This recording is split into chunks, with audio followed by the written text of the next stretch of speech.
You ask Tiger to solve. This deals with linear equations with one unknown. The final result is x equals -7/3. Let's solve it step by step. Group all x terms on the left side of the equation. Add 8x to both sides. Group like terms. Simplify the arithmetic. Group like terms. Simplify the arithmetic.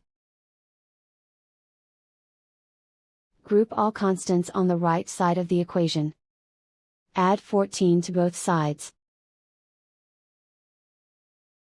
Simplify the arithmetic.